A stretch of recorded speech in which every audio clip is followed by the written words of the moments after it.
Welcome to episode 12 of the reading of Michael McCoy's Garden. And our first entry today is dated the 5th of December, 1997. I've been putting off writing about the planting of the gravel garden for way too long. It's virtually finished and is growing quite well, but it hasn't inspired me to write because I didn't enjoy the process very much. It was far too nerve-wracking.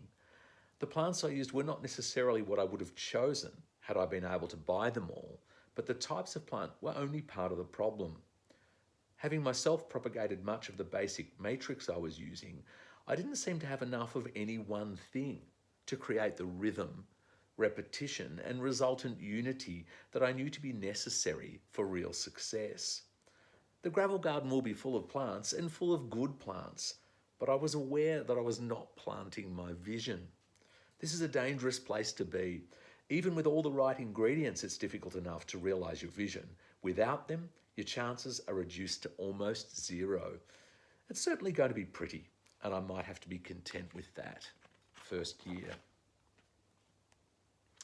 11th of December, 1997. As predicted, my efforts in the garden have come to a total standstill since settlement date, when interior renovations began.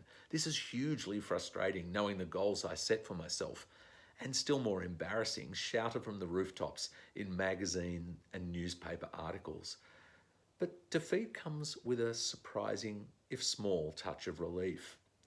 It was moving too fast, and the pleasure I was deriving from the creative process was reduced.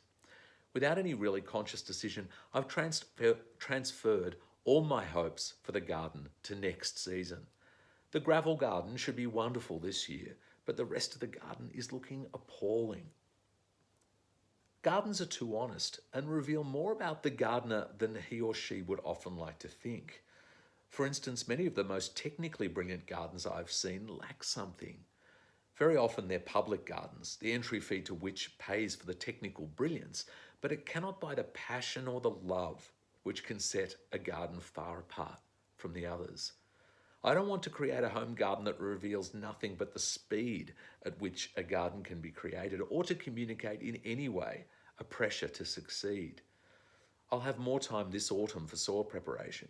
Planting in autumn so that the plants are settled and established come spring can help a lot when you start the season with dry, hot, and stressful weather like this year. I hope I'll even have time to double dig. By the way, Sedum reprechtii has turned out to be more than worth it. The plants I had in pots were suspiciously green when there's supposed to be a pronounced purple colouring.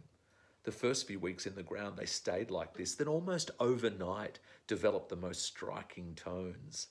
The older foliage became deep purple, contrasting remarkably with the newest tips that are a glaucous blue-grey. The combination is delicious. The flowering, some months off, will decide its final point score. If it can keep up its present pace, it's going to be a winner. Join me tomorrow when I write about how I first cooked up this plan of opening this garden to the public within a really short space of time. It was a really questionable decision, but I made it. And so join me tomorrow to hear about it. See ya.